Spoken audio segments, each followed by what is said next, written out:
Cultuuragenda. Met Reinier Eggen. RTV Parkstad. Voorhand in de studio Lasse Gunsuren van links naar rechts. Sonny Weert. Van Mark Stijvers. En het Alexandra Greven. En ik denk dat we zunt die daarvan. Nou, die zunt van. Toneelverein Frohzin, 1904. Ah, en ik hou het zo schön aangekondigd. Dialect toneelverein Frohzin. Ja. ja. 1904 lijkt me een tijdje. Als er niks jaar, waar een jubileumpje. Waarom een jubileumpje, ja. 120 jaar. Ja, 120 jaar toneel. En van de oudste vereinen in de regio, denk ik, hoor. Ja, dat zijn de oudste toneelvereinen in de regio, ja. De oudste? Ja.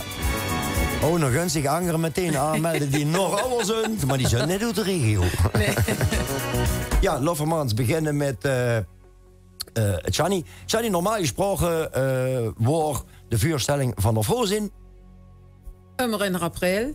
In april. Ja, en nu zitten we in de mei. Ja.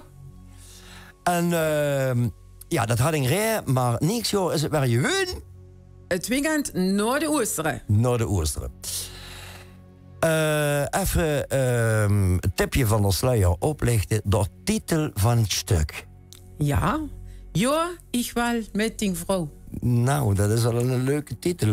Wat moet ik toch voor een onger toe zoeken? Nou ja, door het Hollandse stuk, het is van oorsprong trouwens een Frans stuk. Quand épousez-vous ma femme? Oui. Het Hollands woord, wanneer trouw je nou met mijn vrouw? Ah, zie. En het Bertie had er een richtig kerkgrot van je maat. Ja, ik wil met die vrouw. Ja, en het Bertie natuurlijk. Bertie ook langs deze weg. Wat dat allemaal deed, wat dat vertalen. De hand voor het les met hem over je had. Wie lang dat het toch met bezig is, hè? Ja, heel lang. Ja. Ja, of en ja, dan, heel lang. Ja, wel ruim voor het 4 in ieder geval. Ja. En dan hadden we een dame in de studio die van nog nooit eerder een handje had. En dat kan nog niet, want ze is nieuw. Ja, Jans Frisch, you know. Stel je nog even voor. Ja, ik ben het Alexandra Greven. Ik ben nu dit jaar erbij gekomen. Nietje van mij, het Jolanda wat vorig jaar frisch Jans nieuw erbij hoor. Daar ben ik gaan kijken natuurlijk weer de tong en ik vond het geweldig. En ik gauw zit dat wel hoor. En dan had ik me aangemeld. En dan doe ik nu hingen de bühne helpen met de requisieten. Dat je daar in schoon staat, dat je staffelt op de bühne staat. Dat is jedes geval de bedoeling. En ik hoop dat dat toch joodje klappen, want het is wie je zat de eerste keer. Gaan voor een dialectwoord voor requisieten? Ja, requisieten. Toch kwam dan voor nu die gaan. Toch kwam wat voor nu die gaan. Ja. Ja, en dan, ik hou eigenlijk met de Mark willen beginnen. Maar ja, nee, zei de Johnny. De requisieten, die komen al veel eerder. Want wanneer gerepeteerd werd, dan hadden ze die requisieten nodig. Wij gaat op jacht naar die requisieten. Dat doen voor jullie gewoon alle nieuw samen. Ja, de ringen die stuk speelt. Dan kijk dat de prul bij je krijgt. De prul, de hand voor... Ja, hand voor hem wel. Je wordt je plat, toch? De hand voor het woord. De prul bij je krijgt. Ja, en dan kijken we dan dat dan nog wel het stuk is. En wanneer ze nu, die gaan dan nog door zijn. En het gebruik van de requisieten, dat bepaalt de regisseur natuurlijk, waar. Ja, deel kent ze al zie je in het stuk, wanneer je lezen had wat enge nodig had. Of en dan schreef ze die ook al voor zichzelf dingen op. Dat ze denkt, oh, dat had ik wel, dit had ik wel. Dingen die voor dat niet hand of die je moeilijker te creëren zijn. Ja, dan werd even samen je kijken en je sport met, wie kan er aankomen, wie had zoiets toevallig op de zullen liggen. Of de kringloop, of whatever. Wat. Ja, en die angert ziet, Hansen, dat zullen allemaal op je ruimte, denk ik. Maar joh. En het echt op de hingergrond werk, ja, dat is dan Mark. Ja, ik werk op de hingergrond. Ja, oké, dan had ze dat je zat. Wat is op de hingergrond? Van de afstand kijken. Nee, ik doe daar burenbouw. Dus ik ben nu coördinator van de buren. Of daar ben ik al langer. Maar nu sowieso. Omdat ik wegens lichamelijke klachten niet kan spelen. Ja. Leider. Ja, dan doe ik... ik ken ook dan zelf de buurt in mijn bouwen. Dus ik had nu mijn lui nodig. Die dat voor mij toont. Of samen toont. Dus de best nu eigenlijk door binnenhuisarchitect van de voorzien. Ja, ongeveer. En ook met het Bert, ja, deed ook de aankleding van de buurt. Dus doen dat samen. En dan voor Bolisara eraan, maar die alles in goede banen leidt. Ja, wat betreft die buurt. Ja, dat is wel... Om nu een beeld te vormen, wat die bühnenstukken, je had toen natuurlijk, en het is in het Westhoes in Kerkroo-West, aan de Monenstraat. Ja, een fantastische locatie, maar ook die bühnenstukken, ja, die moet u erg kwijt, wa? Ja, dat klopt. Die hebben we nu gelukkig in het Westhoes een geweldige berging over dat kwijt kennen. Dat is best wel wie voorheen de jaren in de Heidsertref. Ja. Daar wordt dat eens onge in een kelder onge de bühne duidt. En dan moeten ze er met je leven. Ja, en dan houdt ze al pingeruk wens het zoals. Ja. Dus... als ze door die lichamelijke klachten op je lopen. Ja, dan had die Angeleur dat nog aan en nee. Ja, dan kan er wel een stratenkleem mee delen. En voor zijn hele toneelstukken spelen. Maar ja, is royaal. Ja, fantastische locatie natuurlijk. Met alle faciliteiten. Chapeau natuurlijk dat door destijds ook bij de inrichting compleet aan midden gedaan. Want u zit toch 2000% op vooruit gegaan. Hè? Ja, dat kan je wel zeggen, ja. Het is echt, is echt top. Ja. Te doen. Een wonderbare zaal, ja. Schöne zaal, goede akoestiek. Grote beun. Grote bühne, ja, daar kan er veel meer op snelken, want die bühne. Ja, nog meer. Ja. Nog meer zong verslezen. Ja. En nu die net Joodser bij zijn, die kennen nog met de lever op, dus dat is ook schoon. Die kan ook gewoon komen. Ja, super. Ja, dat is geweldig. Fijn dat ze trouwens aanvult, Alexandra. Dat is voor de lui die slecht erbij zijn, met rollator of met rolstoel. Erkent door in het Westhoes gewoon met de lever op. Mark, nu kan ik me voorstellen, nu bijvoorbeeld over die buurhand. Ja, niet ieder stuk is hetzelfde, hoor. Nee, dat klopt. Maar gelukkig gaan we voor een multifunctionele buurt. En die hebben we handig zo ontworpen dat het immer klapt. Dus dat is heel makkelijk. Met de twee verschillende mozen zijn die Jans makkelijk in te koppelen. Is het al wat ze belt hebben? Ontworpen zetten. Proefig door verborgen talenten. Ja. Ik zet ze aan Janslang in die broche zessen, dus ik weet wel wie je moet. Het decor speelt zich af in het huis van een herendokter, door Joep Hermans. En de Joep legde een scheiding met zijn vrouw het Claire. En in de tussentijd had Joep het wel erg leuk met zijn assistente Dolly. En die twee wel eigenlijk graag de kleding aan het voetje. Want plötzlich die bouw ex-vrouw voor de deur staat. En het nuits kunt brengen dat de tante op bezoek kunt. De tante Lottie. En ja, die toekertante, dat is natuurlijk het grootste probleem voor die twee. Want daar joeben het klaar, die aan alle twee vloep om dat aan die tante te vertellen.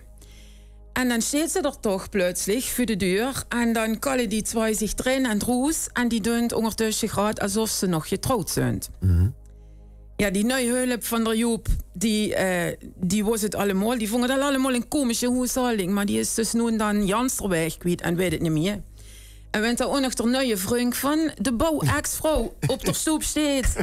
Ja, dan is er ziemlich compleet. Ja. En ja, wat dan nu? Zou de tanden terug gaan en wie het afloopt, dat losse vierig Jans hier zien. Ja, ik moet nu wel lachen. wenn ik nou wat toch voor dol komische situaties gaan ontstaan, dan gaat ze natuurlijk op die vinden vinger uitstellen dat er jetzt lager valt. En daar komen we ook voor. We komen voor een avond te lagen. En er is ook nog een andere voorstelling op een vroeger tijdstip. Wat gaan voor jullie allemaal vertellen. Om de ouderlui die het vroeger in bed willen leggen ook tegemoet te kunnen komen. Ja, Mark, hast u nog speciaal code aan die bühne vast moeten maken omdat er vielleicht stürmische scènes zitten? Nee, de bühne is zo stevig dat kan ze... Dan Mark had zelf voor je nog stürmische bühne met je maat dat er door de bühne op je boot had. Ja, wat een geweldig antwoord als je wel me plagen hoor. Ja. Alexandra, best nu een paar weken door, of een paar weken. Wie lang zit er eigenlijk aan het proeven? Vanaf september. Ja, september. Ja. En dan, wie duikt erbij, Shani? Eenmaal de weg. En op het laatste? Ja, nu tweemaal de weg. En voor 2 toneeldag. Dat beginnen voor om 10 uur 's morgens bis 4 uur 's middags. En dan lunchen vroeg samen. Dus het is ook een stukje voor de teambuilding natuurlijk. En normale stritsen stampen, hoor. Ja, en ook nog op een leuke manier. Want het is bij u, is ook allemaal amateur en vrijwilligers. zeker. Neem het maar. Hast du al, boet het feit natuurlijk dat ze niks mag zeggen over die dolkomische scènes. Hast du al je merkt, Alexandra, dat ze vielleicht bij een scène een requisiet gemist hebben? Bis nun zou je leuk nog niet. Zo 1, 2, 3, maar het is wirklich ganz erg komisch. Ja. Het is wirklich schön. Ja. En wie moet er voor ons dat voorstellen? Snerks toe ook hingen de bühne met requisieten en dan moet dat fertig staan en dat fertig staan. En Ja, dat je snerig, dat zal ik. Dan trekt de ietsje keer, zie je bij de vriedig weet je nou jeet. Maar het is inderdaad, ook kijken dat ze maar op ziet fertig steeds met alles, wa? Ja. Dus dat is voor mij nu dit jaar ook alles nieuw. Dus wenn misschien enge met een pru kunt, wat normaal een kap op had, dan ligt dat aan mij. Ja. Dus dan neem nog een speler. Hast du door assistentie of moet je dat allemaal alleen reizen? Ik ben daar niet Jan zo lang. Ja, Alexandra is als requisiteur, maar de speler had natuurlijk ook wel een stuk eigen verantwoording om te zorgen dat dat wat bij die huurt er ook is. En Alexandra zal dan kijken dat dat daarna ook weer op die plek terug kunt. En Misschien is dat wel een idee voor de toekomst om die requisieten gaan verkeerd overdeelt, om dat ze verwerken in het theaterstuk. Zodat op een gegeven moment een man met de box van de burgemeester. Ik noem maar je. Ja, ik ga wel en een naadskleed van de tand. Ja, maar weet het niet. Een naadskleed van de tand. Ja. Ja, alles kan tegenwoordig in 2023. Ja, natuurlijk. Laten we daar even duidelijk over zijn. Johnny, de voorstellingsdata. Vertel. Zaterdag 20 mei, zondag 21 mei, vrijdag 26 mei en zaterdag 27 mei. Daarbij vangen we immer aan om 8 uur. De zaal is om 7 uur op. En op zondag 21 mei is de zaal om 5 uur op. En vangen we om 6 uur aan, om 18 uur. Voor de duidelijkheid, dan is geen vuurstelling meer om 8 uur 's avonds. Nee. Dus dat is... dat gaat er niet. Ja, dat niet met de requisieten. Ja. Nee, maar dat is speciaal om de andere doelgroep die ook met het vervoer dan gewoon op een normaal systeem kan komen en net hoeft te kijken van hoor ik de bus wel, bla bla bla bla bla. Ja. Dus nog even memoreren, al die andere dag om 7 uur de zaal op, start van het theaterstuk om 8 uur, 20:00. Ja. En op zondag de 21e om 5 uur de zaal op en om 18 uur beginnen we met spellen. Nou, dan kan ze iets nog lekker heen eisen. Ja. Kijk maar wat ze deed. Maar zorg wel dat ze om 6 uur... dat ze om 6 uur door is. Speciaal, hè? Er is bewust voor gekozen, hè? Zeg maar een soort namiddag matinee, hè? Ja. Ja. Dat is wel, dat is de Luan toch wel een keer laten vallen. Dat ze dat wel leuk zouden vinden. Ja. Dus daar hebben we daarop ingehakt. Nou, er zijn meerdere vereinen die dat op die manier doen. En die ook merken dat dit een laag in de maat is. Een gat in de markt. Er is geen laag op de maat, maar het is een gat in de markt. De spelers die matchspelen, vermeld even. Dat is door Niels Peters, Sandra Peters, door Milan Vermeers, Britt Kuipers, Jolanda Wetzels, Mark Sterk en ik Zetterjek. En dan Mark Sterk voor de eerste keer, hè? Voor de eerste keer, ja. De vuurzitzende van de Frozen 90 ongeveer, de Mark Sterk. Die normaal immer de opening dong van het stuk, hè? Ja, die zal nu denk ik ook gewoon doen. Bent er net te vlot de bühne op hoef. Anders de motten zich maar het vlotter snelken, dat toch lang stelt en dat ken dat. Dat kunt je ook. Wenn ze dan toch huis bij u zit, tamelijk veel jeugd drijven. Ja, van de Niels Peters, Milan Vermeers en Britt Kuipers. Ja, dat is wel echt Het jonge grut van de Verein, zal ik maar even zeggen. Ja, en dat is schön. En ook leuk dat ze het leuk vinden. En vooral ook doorblijven. Want ja, wie de jeugd heeft, heeft de toekomst, zei ik dan immer. Ja, Mark, wilst u nog toevoegen aan dit verhaal met betrekking tot deze avond over je had hand? Of zegt u van nou, de moet op dat en dat stuk wat in de buurt zit, moet ze een beetje opletten?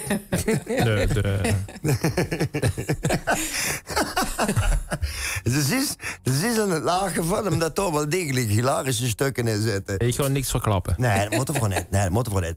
Maar het is redelijk goed geïsoleerd hoor, in het Westhoes. Maar ik denk dat in bepaalde situaties het Westhoes op zijn grondvesten zal trillen van het lachen van de Lu. Tenminste, dat is de bedoeling. Het stuk, de regie van het stuk in hang is van het Marij Walkchok. Dat had vorig jaar ook de regie gedaan. Maar toen hadden dit stuk overgenomen van de regisseuse die dan, omdat het stuk een paar maal uitgesteld wordt, gestopt wordt uiteindelijk. En dit jaar is dus het volledige stuk van de hang van het Marij. Dus los zich verrassen. Het had hele leuke dingen erin gebracht, moet ik eerlijk zeggen. En nog een kleine toevoeging. De Grim werd verzorgd, niet alleen door het Bertie, dat dit jaar assistantie voor de eerste keer van het Brit Wetzels. De dochter van het Jolanda Wetzels en de vriendin van haar Milan. Ja, kijk, en zo had ze warm jeugd erbij. Dat doet er jod. De one-liner. En u staat, laat maar in de one-liner zeggen. Laat maar komen. Nou ja, zit ze op de bank en denkt ze van, zou ik het zien? Lustig, wees ze nieuwsgierig hoe je nou wat deze avond verteld had. Dan kom kijken en het is echt voor te lachen. Het is al allemaal slim in Noordboesten. Dus, maar dan moet ze al eerder van die bank af. Ja, ze nog een keertje wil hebben. Eerst een keertje, maar dat kan ze ook digitaal bestellen. Ja. Kan ook. En de voorverkoopadressen? En de voorverkoopadressen. Fysiek kan men dat de keertje holen bij de Primera op het Carboneplein. De Herenkapper Armati, boekhandel Schreurs op Spekij. En van het Westhoes en bij de leden van de toneelvereniging Frozin.